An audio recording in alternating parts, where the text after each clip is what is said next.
धरा पृष्ठ को माँ दुर्गांकर आगमन पर सजई हुई प्रकृति राणी सबुज बनानी और काशतंडी फूल झुली झुली माँ जगज्जननी को स्वागत करिथाए। शारदीय दुर्गा पूजा को नहीं पूरा पल्ली रे एबे उत्सव मुखर काशतंडीर चामर स्पर्श धरावतरण करती माँ जगज्जननी। नदी पठा बिल बण पहाड़ रास्ता पार्श्वरे लोकंकु निज आड़कू हाथ ठारी डाकी थाए।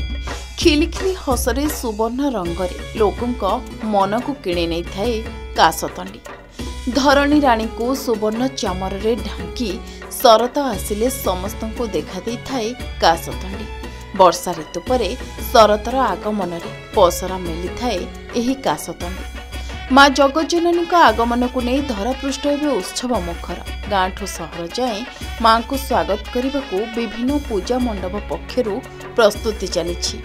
एही परिप्रेक्षी में नवरंगपुर जिला उमरकोट ब्लॉक रे मध्य दुर्गति नासिनी माँ दुर्गा आगमन को दृष्टि रखी प्रस्तुति आरंभ हो गलानी। काशतंडी फुटिले लागे सते जेमिति धरणी राणी शुभ्र साड़ी पिंधि माँ दुर्गा स्वागत पाई अनाई बसी। धरणी राणीर कोଳରେ काशतंडी लोटी पड़ुवा बेले एहार सौंदर्य कविठारु आरंभ करी पथचारी को विमोहित करिथाए। माँ दुर्गा मर्त्य अवतरण करने पूर्वर प्रकृति निजक अपूर्व सौंदर्य सजई दिए एवं सबुठ आकर्षणीय विभव भाव में शरत ऋतु रे जी आत्मप्रकाश करे सी है काशतंडी। एते कोमल शुभ्र तुषार ता तनु देखिले मन पुरी उठे जे स्वर्गीय पुष्प सते जेमिति माँकर आगमन पाई ही क्षणिक समय पाई ए मर्त्य फुटी उठी एवं लगे जे काशतंडीर मेलरे माँ दुर्गा स्वर्गरु जेतोले मर्त्य अवतरण करती भक्त माने समस्ते जोड़ हस्ते माँ को प्रणाम करती एवं कृतज्ञता प्रकाश करती जे माँ तुम्हें होच दुर्गति नाशिनी एवं अशुभ अशिव उपरे तुमर विजय हो अधर्म उपरे धर्मर विजय हो। ए काशतंडी पवित्रतार प्रतीक।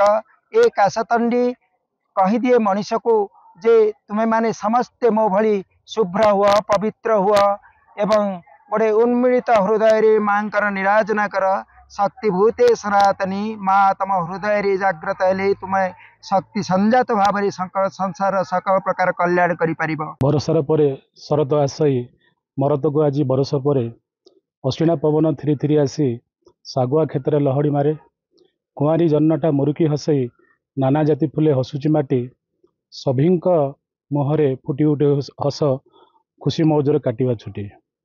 काशतंडी फूल तड़ा धरी विश्ववासी को स्वागत जनाए। नदी पठा पर जितेबले काशतंडी गछगुड़िक फूलगुड़िक उपरे पवन बही जाए ता जनमानस को चित्त को हरण करिथाए। कवि भावुक काशतंडी फूल को नहीं अनेक कविता रचना करिथांती। यार शुभ्र छिटा प्रत्येकटी व्यक्ति तन मन हृदय को छुईवा सहित सेमानक मन में भावांतर मनांतर सृष्टि करिथाए। काशतंडी फूलर आगमन सहित आम शारदीय पार्वण ऋतु रे माँ दुर्गांकर अवतरण जगज्जननी माँ दुर्गांकर अवतरण मध्य यार गुरुत्व को अधिक बढ़ा दी थाए। पार्वण रे काशतंडी फूल संभार मेले बसी। काशतंडी फूलर बास्ना नाही एवं पूजा कार्य रे लागे नाही सत हेले शरत ऋतुर आगमन रे माँ जगज्जननी आगमनर सूचना दे थाए। अन्यपटे शरत ऋतु रे धरापृष्ठर सौंदर्य को द्विगुणित करिथाए एही काशतंडी फूल। किछि दिन परे शारदीय दुर्गा पूजा माँ को स्वागत करने नदी पठा बिल हिड़ रास्ता कड़े दोलायमान होउछि काशतंडी फूल। काशतंडी को जे कई दूररू देखिबो ताकू लागिबो सत जेमिति धरणी राणी उपरे ढांकी होई पड़िछि धला चादरटीए। प्रकृतिर यह फूल असुरीय प्रकृति को नष्ट करने शांति आनी थाए बोली कहते कवि। हाल्का हाल्का पवन रे काशतंडीर दोली खेल जेतिकी मन मोहि थाए खरारे सेतिकी चकचक करुथाए। तेणु कवि लेखक पथचारी भावुक होई पड़ती। शरत पूर्णिमार आगमन रे काशतंडी फूल फुटे बहुत सुंदर भाव में चारिआडे। आमे वर्ष सारा अन्य फूल तो देखा पाऊ किंतु यही दुर्गा पूजा समय रे आमे काशतंडी फूल को देखुचु जोटा कि असुर शक्तिर पराजय है कि देवी शक्तिर आगमन होउची। आम उमरकोट अंचल बहुत धूमधाम रे यही पूजा पालित करा जाए 9 दिन धरिकी।